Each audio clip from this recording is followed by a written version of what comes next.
A warm welcome to Thoreau and wellness across cultures. Our first speaker is Rich Piccarreto.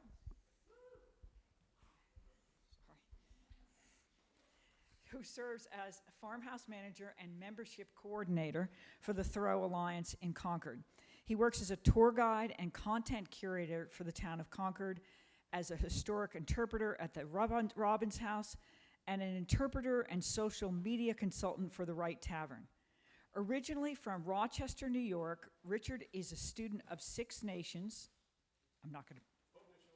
Haudenosaunee, and Algonquin history, the American Revolution, and the lives and writings of Concord's American transcendentalists. He lives in Stowe, Massachusetts, and heats his house entirely with wood stove. Woo! Next up, we're going to have Shelley Drake Hawkes, who is the author of The Art of Resistance, Painting by Candlelight in Mao's China, University of Washington Press. Oops. It's about an artist's experiences during the Cultural Revolution in 1966 through 1976. The book was named Best Art Book of 2019 by the International Convention of Asia Scholars. University Leiden-Dodd, supported by the Millard Mice Publication Award from the College Art Association. She obtained her undergraduate degree at Dartmouth, earned her master's in regional studies, East Asia at Harvard University, and her doctorate at Brown University in Chinese history. As adjunct faculty at Middlesex Community College in Lowell and Suffolk University in Boston, Hawkes teaches a course on Asian art history. Previously, she taught at Rhode Island School of Design, Boston University, UMass Boston, and Mount Holyoke College. A resident of Concord, she cultivates interest in the writings of Emerson and Thoreau, and as a member of the Transcendental Council of First Parish in Concord, she organizes lectures on transcendentalism and maintains a video archive of past speakers. Next up, we're going to have Julia Du, who received her BA and MA from Peking University in Beijing. She studied briefly at Oxford University, then transferred to Brandeis and received her PhD there. After graduation, she worked in the software industry, but she also writes and translates academic and literary books. Among her translations are the annotated edition of Walden by Jeffrey Kramer, Margaret Fuller A Life by Megan Marshall, and Paradise by Toni Morrison. Woohoo! And then we have Terence Hyland, who is 86 years old. He's been a reader and student of Thoreau since 1958, and he still has his original Thoreau book. John has a range of interests in Thoreau, including his economic views, as well as his openness to a wide range of cultural and philosophical ideas. In his professional life, he's been an educator with a particular interest in the nature of teaching, learning, and the challenging, persisting problems of institutional change. It is a thrill to welcome all of you, and so first up is Rich Piccarreto.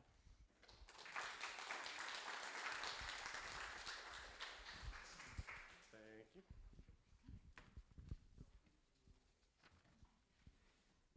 Thank you. Question: what was Henry Thoreau, spiritually speaking? What was Henry Thoreau spiritually seeking? He's called a transcendentalist writer, naturalist, reformer, and mystic philosopher. But beyond those familiar labels, did Thoreau lean toward a recognizable tradition of spiritual thought? I'd like to suggest that he did. Quote, "Religion is a habit, or rather, habit is a religion," unquote. This from Rich Higgins' book, Thoreau's God. The quote is from one of Thoreau's college essays, and Henry goes on to say, quote, It appears to me that to reject religion is the first step toward moral excellence, unquote. Emerson described Henry as a Protestant à outrance, a protester to the utmost degree. Thoreau withdrew from Concord's first parish and spent his life searching for direct spiritual experience in nature. Thoreau was not a Christian. He was influenced by Christianity, but rejected its dogma. Was he a Gnostic? Henry put personal spiritual knowledge above authority and tradition, but didn't believe he was caught between lesser and greater deities, and he didn't seek to escape the world. He sought immersion in it. Was he a Stoic? In some respects, yes, including his journaling, though lacked the unemotional coolness attributed to Stoicism. Thoreau was an ecstatic witness, to quote the title of Alan Hodder's book on this topic. Was Henry a Taoist? Thoreau revered nature and simple living, but chose moral action over Taoist avoidance. Was Thoreau a Buddhist? He studied Buddhism, but did not focus primarily on suffering or detachment. And Henry believed in God, unlike Buddhists. First slide, please.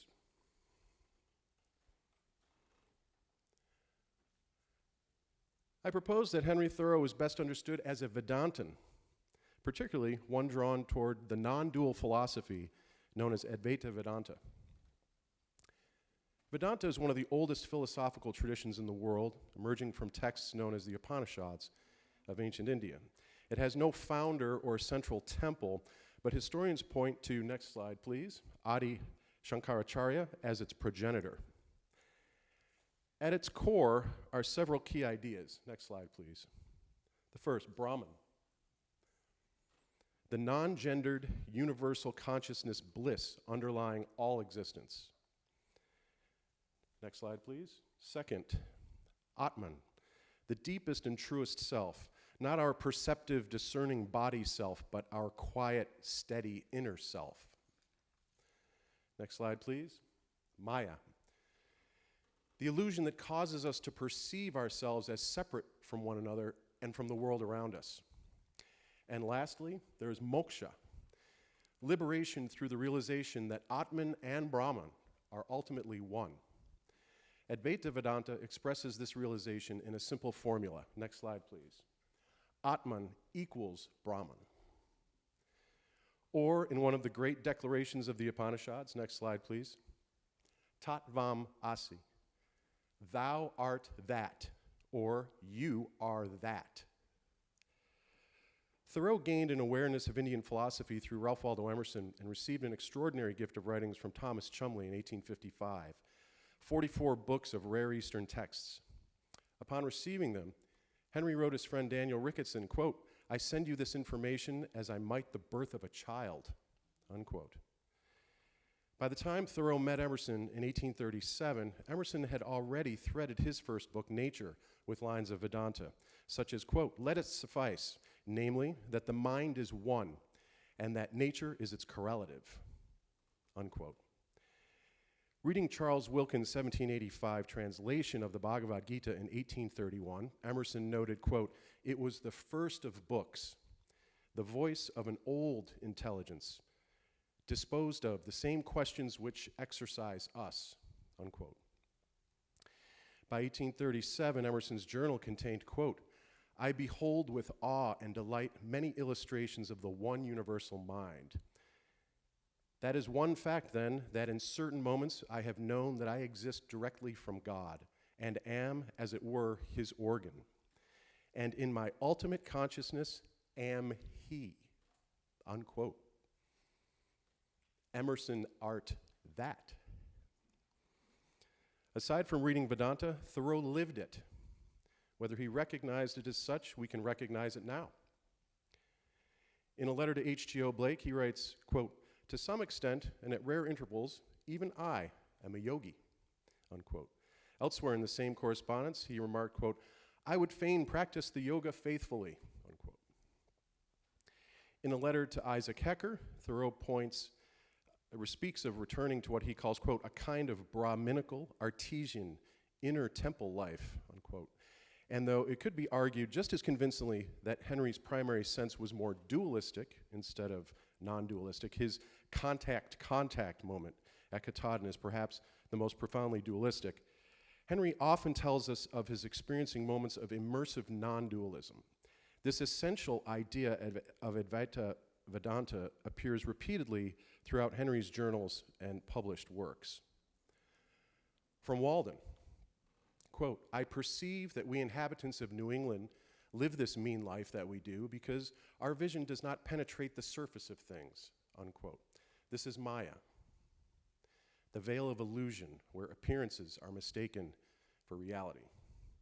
In another moment of inward perception, he writes, quote, "Sometimes we are clarified and calmed healthily as we never were before in our lives, so that we become like a still lake of purest crystal, and without effort, our depths are revealed to ourselves," unquote. This purest crystal of the self is the Atman. In another 1851 journal entry, Henry describes a moment of moksha, quote, "There comes into my mind or soul indescribable, infinite, all-absorbing, divine, heavenly pleasure, a sense of elevation and expansion, and I have had naught to do with it," unquote. In Vedanta, enlightenment is not achieved, it simply arrives. Swami Sarvapriyananda of the Vedanta Society of New York notes, quote, "Vedanta introduces us to what we already have. It introduces us to what we already are," unquote. The following phrases from Walden speak to the idea of Atman equals Brahman. Quote, "Nearest to all things is that power which fashions their being. Next to us is not the workman who we have hired, but the workman whose work we are," unquote. Non-duality. Alan Hodder, in Thoreau's Ecstatic Witness, explores Thoreau's witness consciousness and notes his moments of soul expansion experienced through a lifetime of momentary, quote, "ecstasies," oftentimes catalyzed by sound. Echoes, the flute, the telegraph wire, the wood thrush, the Aeolian harp, the tinkling of a hoe against stone, or the far-off drummer. Quote, "A strain of music reminds me of a passage of the Vedas," unquote, writes Henry in a week. Quote, "It teaches us again and again to trust the remotest and finest as the divinest instinct and make dream our only real experience," unquote. In Walden, Henry writes, quote, I am its stony shore," in the Ponds chapter, unquote. Quote, "It was no longer beans that I hoed, nor I that hoed beans," in the Beanfield chapter. Or this from the journal, April 1839, quote, "Drifting in a sultry day on the sluggish waters of the pond, I almost cease to live and begin to be. I am dissolved in the haze," unquote. From 1841, quote, "I lie out as indistinct as a heath at noonday. I am evaporating airs ascending into the sun," unquote. From Walden, quote, "In the morning I bathe my intellect in the stupendous and cosmogonal philosophy of the Bhagavad Gita," unquote. Bronson Alcott would observe of Henry, quote, "He seems one with things. There are in him sod and shade, woods and waters manifold," unquote. Henry wrote in May 1854, quote, "To be serene and successful we must be at one with the universe." Also from 1854, quote, "It is vain to dream of a wildness distinct from ourselves. There is none such. It is the bog in our brain and bowels." Professor Paul O. Williams of Duke University wrote in a 1963 edition of the Thoreau Society Bulletin that, quote, "This process of assimilation of the pond into the self points out that for him, Henry, all there is to the pond exists in his perceiving mind. Accordingly, his close study of the pond allows him to become the pond by a fusion into his consciousness of all its, and hence his own, qualities, by perceiving his correspondence to it, and thereby coming, quote, nearer to God and heaven," unquote, by virtue of a knowledge of the world organically conceived, which is a knowledge of the self as well. This oneness, rather than merely ornamenting a location in an external world, is his dream, unquote. Odell Shepard, in his 1921 Intro to a Week, wrote, quote, surely the gods must have prepared themselves for amusement when they confined a yogi and a Yankee, a mystic and a mathematician, a seer and a surveyor in one human skin. And lastly, in a week, Thoreau's moment of ecstatic immersive comes after hearing his own proverbial faraway and different drummer. Quote, I see, smell, taste, hear, feel that everlasting something to which we are all allied, at once our maker, our abode, our destiny, our very selves, the one historic truth, the most remarkable fact which we can become, the distinct and uninvited subject of our thought, the actual glory of the universe, the only fact which a human being cannot avoid recognizing or in some way forget or dispense with. Last slide, please.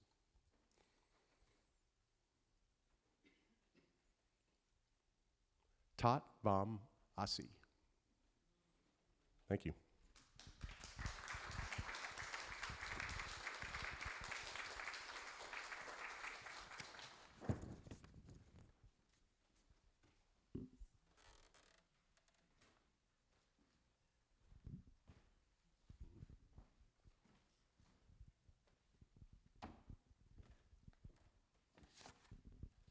Great to see everyone.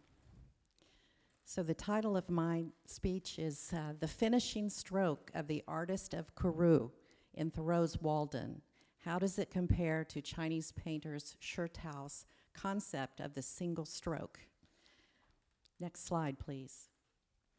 Now, during the early 1840s, both Emerson and Thoreau read the ancient Chinese books of Confucius and Mencius in English, French, and Latin translations.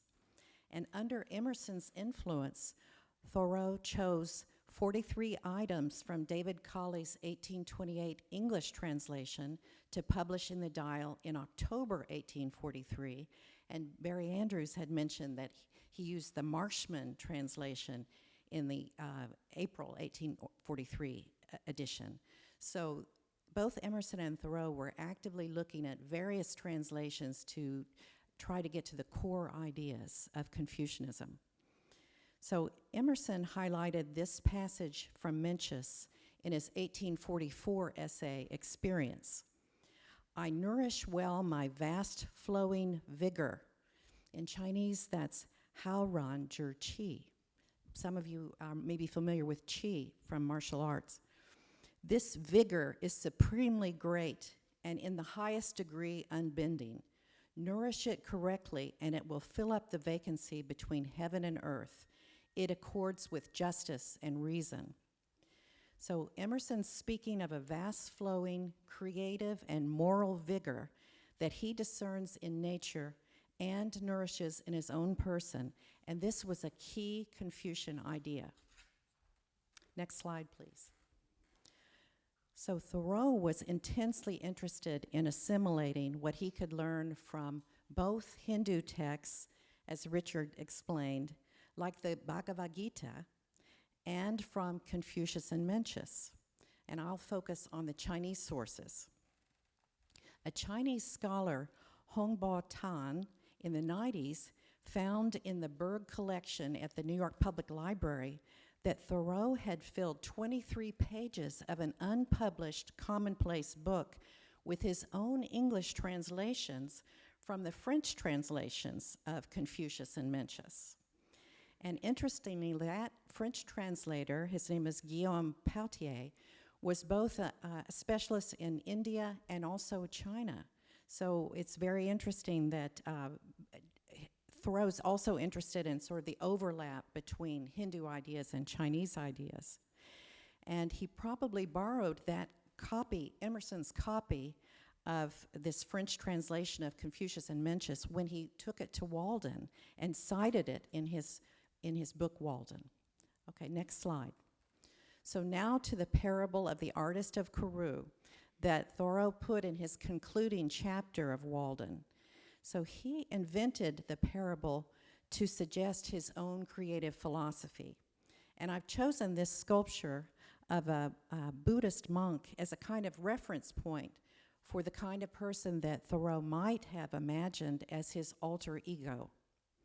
Now, in Thoreau's parable, an artist from the city of Kouroo sets out to carve a wooden staff. He's disposed to perfection, so he rejects stick after stick until he finds the right wood to carve. And he is determined to make no compromise with time.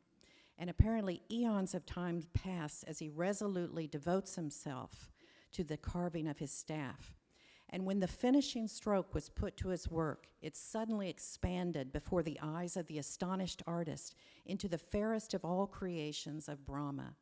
He had made a new system in making a staff, a world with full and fair proportions. Next slide, please. Now, why might Thoreau portray himself as a wood carver? As we know, Thoreau enjoyed wood carving himself. Several objects he crafted or inscribed are at the Concord Museum, such as his Aeolian harp, which was made by Thoreau, and his flute, which he did not make but he inscribed, and of course his walking stick, not shown here. Next slide, please. So why is this parable significant? Well, according to Alan Hodder, Richard also quoted him, the parable refers to Thoreau's creation of Walden, both his experiment in living at the pond and his book. And Hodder goes on to say that the wholehearted art making depicted in the parable is more significant than the object that was produced. And Thoreau said, it is something to make a few objects beautiful, but it's far more glorious to carve and paint the very atmosphere and medium through which we look, which morally we can do. And Emerson said in his 1841 essay about art that art is something that should be an outlet for one's whole energy. Next slide, please. So in his book, Walden, Thoreau cited Confucian texts several times, and in one example, he cites an anecdote from the Doctrine of the Mean about a Chinese king who engraved on his bathtub the quote, "Renew thyself completely each day, do it again and again and forever again." And I've used N.C. Wyeth's illustration here to call to mind Thoreau's love of bathing in the pond as a renewal ritual. Next slide, please. Now, besides Confucian texts, many scholars suspect that Thoreau was familiar with Taoist texts too, through scattered references, perhaps in French scholarship. And in 1972, David Chun wrote an article noting the similarity between the Thoreau's Artist of Kouroo and a parable in the 3rd century BC classic, the Book of Zhuangzi. So Zhuangzi's parable features Qing, a master woodcarver, who makes a bell stand of precious wood. And when it was finished, all were astounded. And the king asked, "What is your secret?" And Qing answered that he first prepared himself, fasting for more than 7 days. And then he said, "All that might distract me from the work had vanished. I was collected in the single thought of the bell stand." Next slide, please. So by now, I hope I have persuaded you that ancient Chinese philosophy was not marginal to Thoreau's thinking, but actually quite integral or foundational. And now I'll introduce you to a Chinese painter, Shitao, who was active in China about 150 years before Thoreau wrote Walden. But Thoreau would not have known about Shitao specifically, but they share common themes in their writings. Both were fiercely independent avant-garde figures. Both were drawing on Chinese philosophy to instruct others how to flourish in creative life. And their common message: align with the energy of nature, partake in a grand unity between person and cosmos, and elevate oneself through conscious endeavor. Next slide, please. So who was Shitao? He was a Chan Buddhist monk, a Zen Buddhist monk, who declared himself a Taoist late in life. and he was born into the Ming Dynasty imperial family, but he lost everything when the Manchus invaded from the north and founded the Qing Dynasty in 1644. So Shitao was part of a dissident community still loyal to the fallen dynasty, and he's famous for his rebellious experimental way of painting. He declared himself unwilling to follow the style of famous predecessors, saying, "The whiskers and eyebrows of the ancients cannot grow on my face. I display my own whiskers and eyebrows." Next slide, please. Back one, please, yeah. Shitao's paintings can be found in museum collections all over the world, and this one is particularly famous. The dark ink brushstrokes at Cliff's edge are vividly expressive, and they dance like electricity.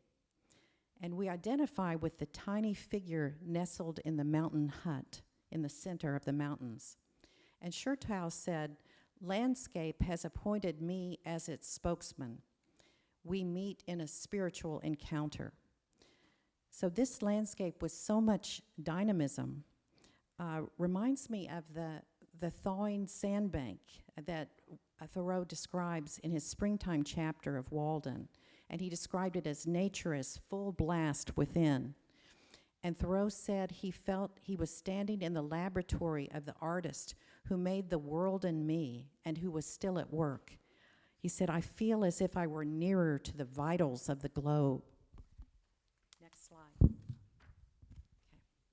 So around 1700, Shitao articulated his creative philosophy in a treatise called Hua Yu Lu, or Remarks on Painting.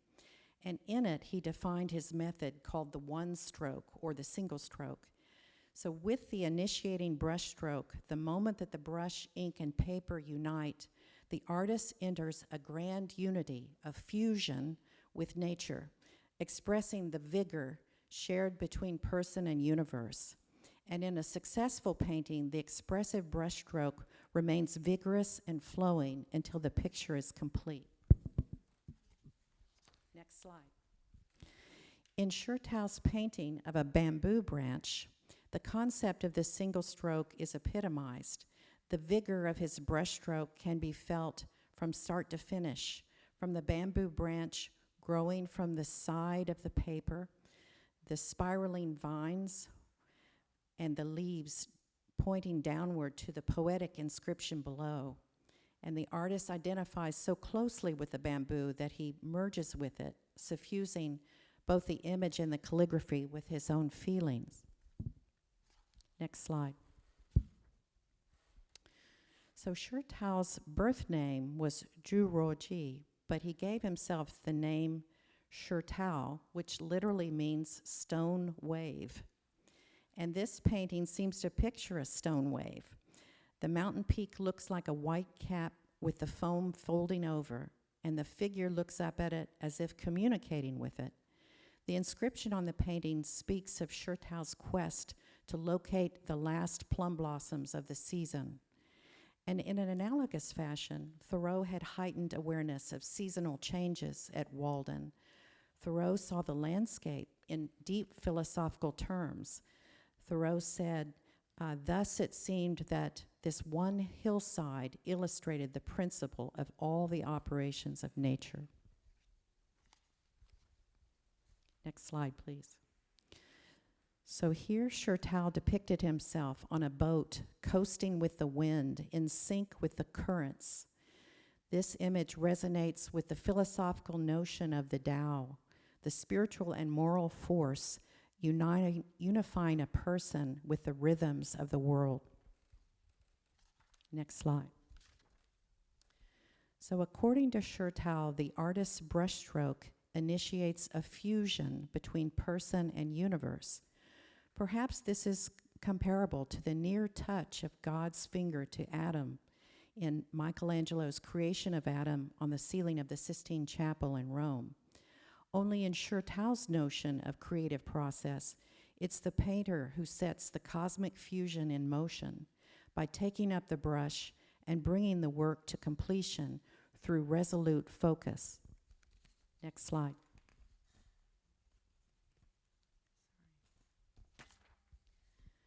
So Thoreau's Artist of Kouroo parable showcases his artist's credo, which I summarize here. Fiercely devote oneself to creative work, partake in a grand unity with nature, elevate oneself through conscious endeavor and moral courage. And Thoreau found all these themes in his reading of Chinese philosophy. Thank you.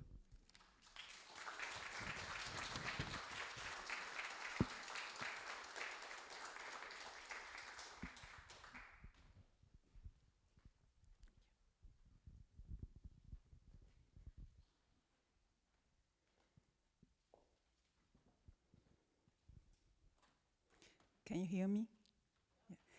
Thank you, Shirley, and thank you, Richard. I think both of your presentation already partially answered what I'm going to look at. Yeah. So why Chinese people like Thoreau? So that's really, it's all intertwined. So when I translated Walden in 2012, I was not a Thoreau practitioner. I was an immigrant chasing the American dream. 2 kids, 2 cars, 2 houses, a long commute, and a corporate job.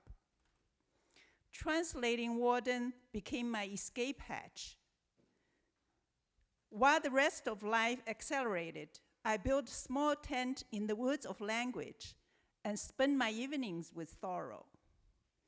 When I finally finished the translation, I learned that mine was not the second Chinese Walden, not the 10th. At the time, there were already nearly 30. Today, there are over 300. I stopped counting. There might be more.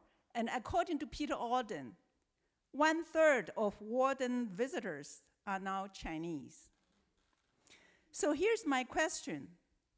Why does a 19th century American hermit resonate so powerfully with 21st century Chinese readers? So apart from the reasons that Richard and Shelley already explored, is the modern disease of involution. Thoreau warned us that most men lead lives of quiet desperation. In China today, that desperation has been given a name, 内卷. Next slide. Don't worry, there's no quiz. So I'm just presenting here so it will be easier to look at. 内卷, the first word, involution, roughly translates into involution. It describes a workplace culture of endless, irrational competition for shrinking rewards. Everyone rowing harder while the boat goes nowhere.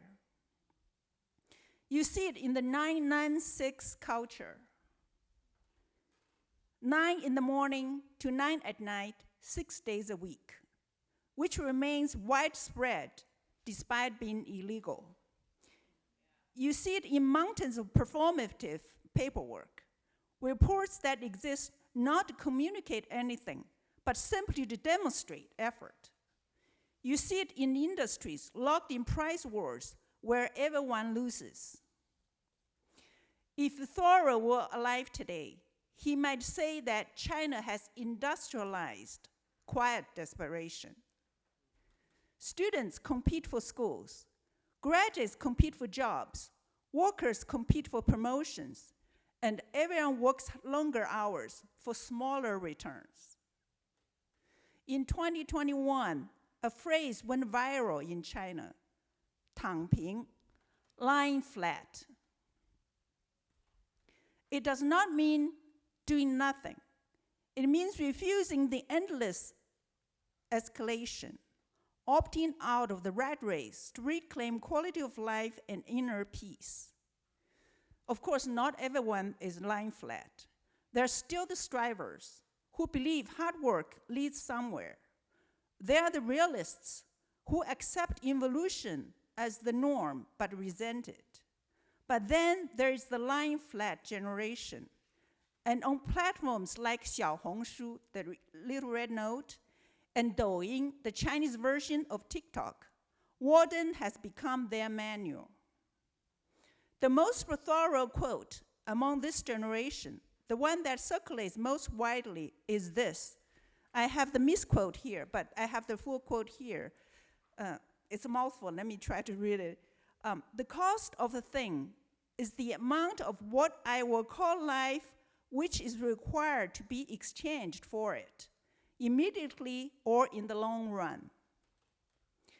The young people doing the math on their own lives invented a phrase for what Thoreau offers them: the spiritual warden, an internal sanctuary built amidst urban clamor, where one recovers what they call the natural rhythm of breathing.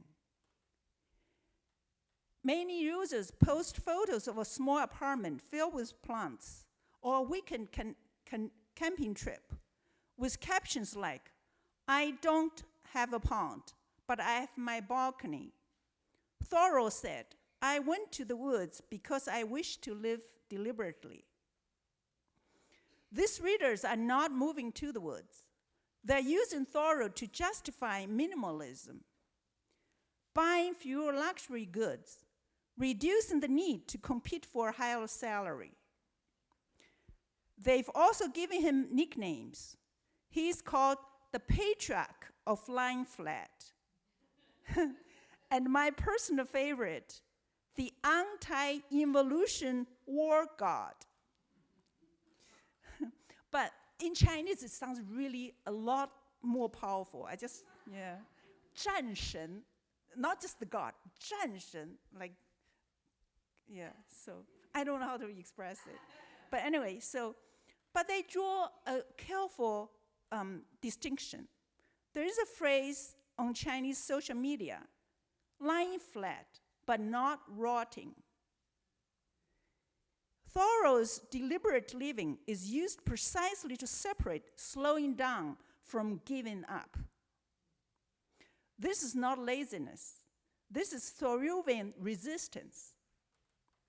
You also find in the digital nomad movement, vloggers who have quit high-paying tech jobs in Beijing or Shanghai to move to places like Dali or Anji in Yunnan province. That's the southwest part of China. They often narrate their videos with Thoreau. A creator might film herself picking tea leaves 10 o'clock in the morning while her former colleagues are sitting in the 996 office. The audio overlay is Thoreau on the cost of things, exchange for life. So it's a deliberate choice.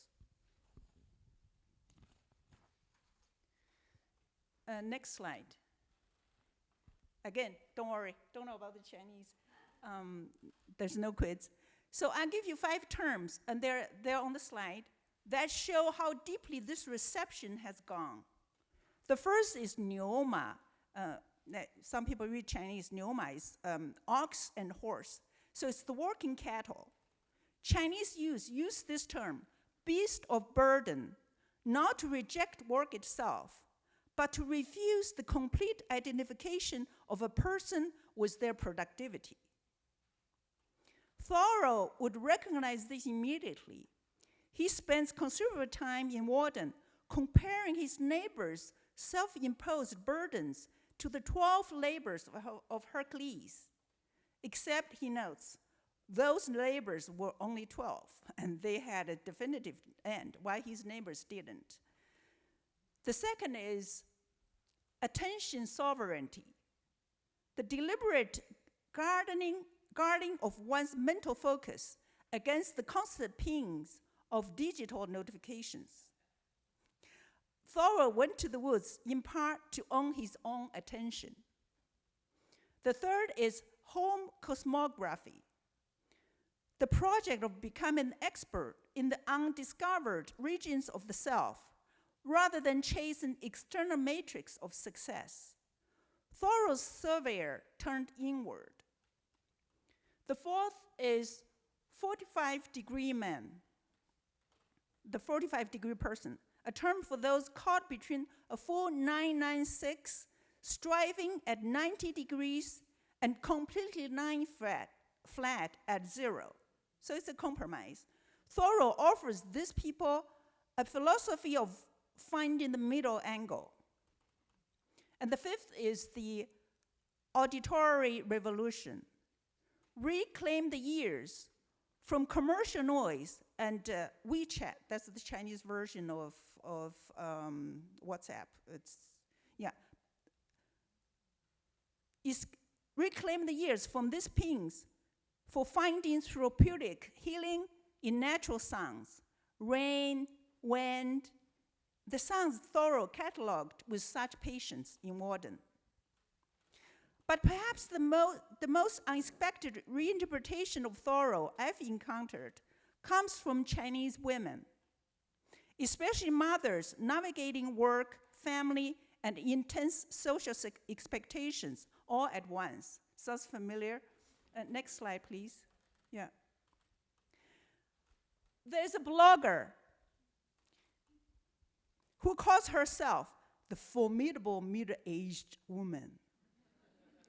She writes, my absolute favorite. She writes about something she calls provocatively become a little 渣女.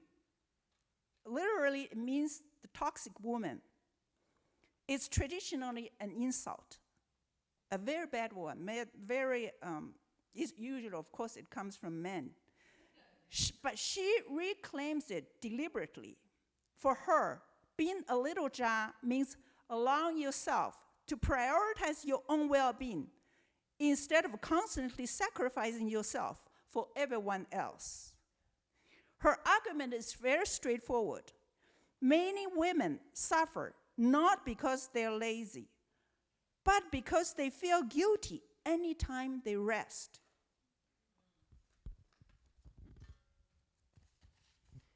She writes, truly wasting life is not binge watching, not gossiping, not sleeping late.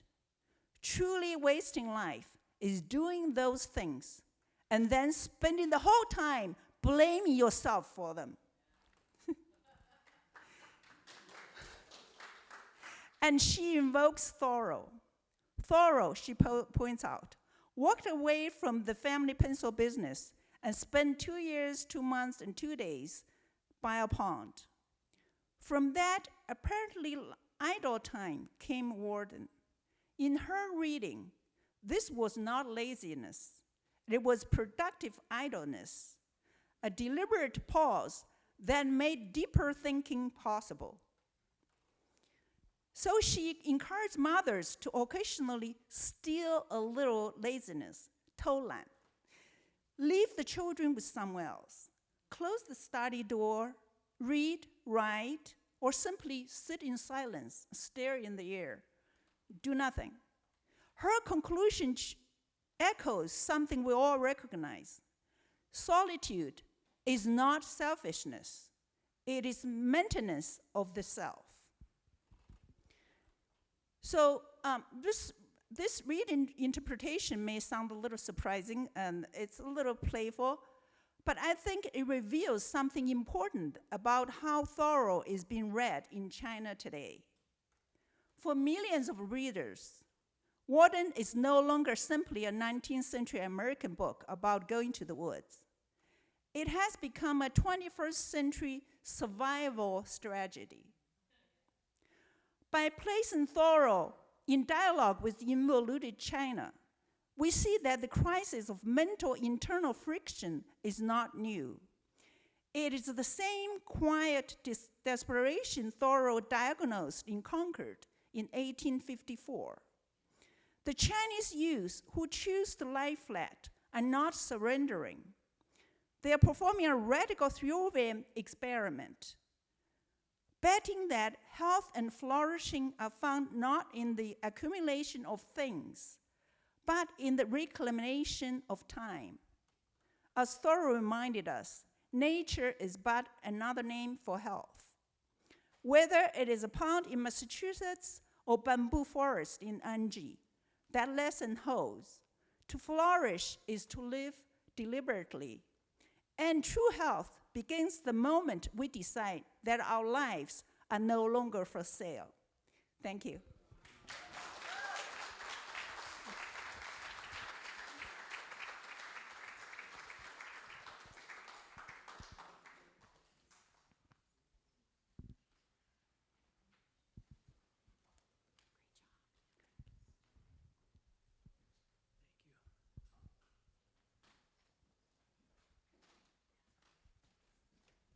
No kidding. I am 86, so I got to watch where I step here.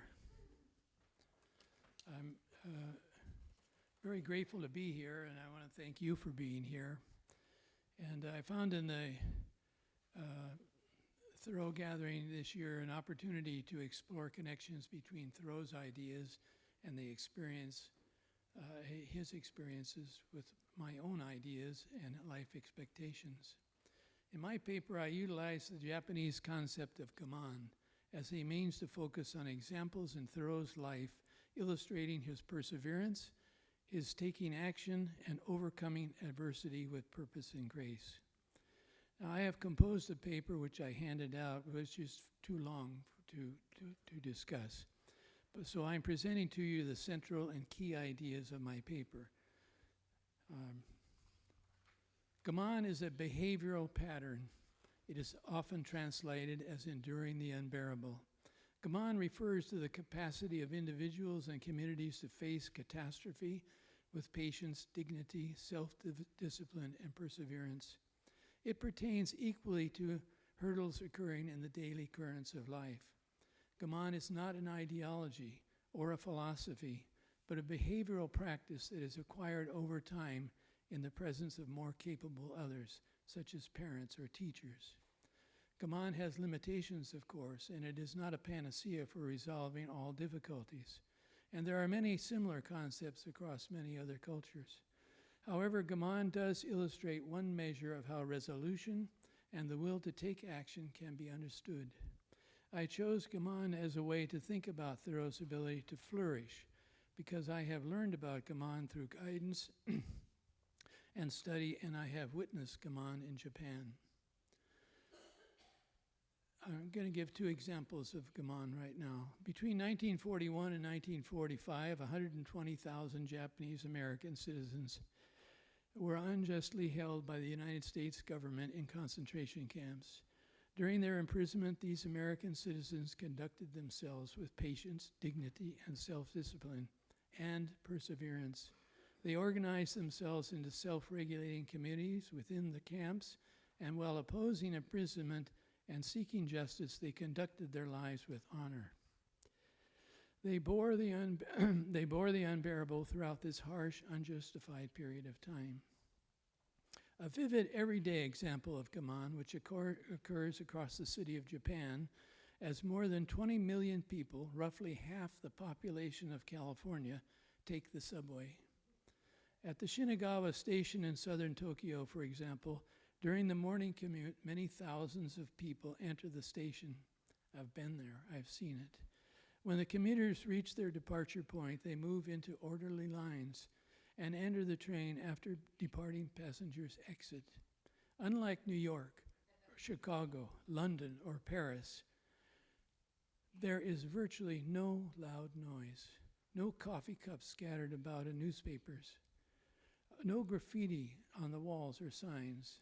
There is a quiet tone, little yelling or abusive talk. This is a common, everyday example of gaman, people doing their best in all manner of distressing situations as individuals and communities. Now to Thoreau. December 31, 1841, John Thoreau cut his finger. And while shaving, 11 days later, January 11th, he died. Deeply distraught, within a few days, Henry developed symptoms of lockjaw, even though he had not been cut. Emerson wrote to his brother William, "I was somewhat checked by finding that Henry, ill and threatened with lockjaw, his brother's disease. It is strange, unaccountable, yet the symptoms seemed precise and on the increase. You may judge we were all alarmed." At the same time, on January 24th, 1842, shockingly, During the same time period, Emerson and Lydian's son Waldo died from scarlet fever. These deaths placed Thoreau in the grip of profound, unanticipated grief. John was 27 and Thoreau 24. He had to face the challenge of Gaman, bearing the unbearable. Between January 11th, 1842 and July 4th, 1845, Thoreau rouses himself from the psychosomatic lockjaw episode and takes significant steps. He takes up journal writing once again. He decides to move to Walden. He deepens his commitment to a writing career. Very importantly, he resolves to honor his brother by writing an account of their trip on the Concord and Merrimack rivers. He dedicates the book to his brother. Where'er thou sailest who sailed with me, though now thou climbest a loftier mounts and fair rivers dost ascend, be thou my muse, my brother. Excuse me. Link C. Johnson noted, perhaps more than any other single event, John Thoreau's death determined the themes and action of a week on the Concord and Merrimack rivers. The manner in which Thoreau deals with the unbearable experience of grief opens him to a deeper psychological place, a higher consciousness, allowing him to contain the suffering, gather his sorrows, and he becomes more centered with a focus to take action and to endure. Thoreau becomes enlarged by the sudden drastic unavailability of his brother, which leads him to reflection and heightened understanding. Thoreau engages himself to make a difference and to matter to John and to himself. He bears the unbearable. Thoreau's response to war, slavery, and joint stock companies. During Thoreau's lifetime, there occurred three sequences of events that were of great impact and enduring influence persisting even into our own times, right now. First, there was the development of joint stock corporations that created powerful change in the patterns of working life, a system of industrial production that Thoreau wrote about in Chapter 1 of Walden. Having witnessed the division of labor on the quality of workers' lives, he viewed this system as a form of economic slavery. The laboring man, he wrote, has not time for true integrity day by day. He has no time to be anything but a machine. Second, the United States government invaded Mexico. The war with Mexico lasted from April 25th, 1846 to February 2nd, 1848. 2/5 of the territory of the nation of Mexico were ceded to the United States. The war was widely denounced in part as an effort to ensure the spread of slavery beyond the Mississippi. Of the 90,000 Americans who served, 1,721 died in action, 11,155 died from disease, neglect, and exposure. Soldiers deserted to escape the deplorable conditions of the Army. The United States Army carried out extreme and brutal atrocities. General Winfield Scott wrote, "It was enough to make heaven weep." Thoreau opposed the war and refused to pay taxes. He prepared his lecture and essay on the rights and duties of the individual in relation to the government, which became known as resistance to civil government and eventually as civil disobedience. Third, the issue of chattel slavery, in which human beings were treated not as humans but as objects of property, comes to a crisis between the North and the South. The Fugitive Slave Act and the Compromise of 1850 created widespread opposition and protest by Northern abolitionists. Thoreau speaks and writes in opposition to slavery. His essays on slavery in Massachusetts, A Plea for John Brown, and Martyrdom of John Brown all bear down harshly on those who support slavery. He assists an enslaved person to escape to Canada. In the face not only of opposition, but surprisingly of public indifference, he attempts to influence the abolition of slavery. Throughout these years of opposition, protest, and resistance, Thoreau's views change. His attitude towards resistance evolves, and he no longer affiliates himself with prevailing ideas about resistance. Thoreau seeks a more effective means of resistance, and he returns his focus to nature and wildness. During his last days, with the help of his sister Sophia, he completes the essays Walking, Autumnal Tints, and Wild Apples. So in conclusion, through the lens of Gaman, what impresses me is the fact that Thoreau was a person whose actions strengthen and encourage us today to face the social and political difficulties of our time. Thoreau cultivated a lifelong passion for knowledge, whether in reading the Bhagavad Gita or in studying the autumnal tints of the red oak. He developed endurance, whether in walking or bravely ringing the parish church in support of abolition.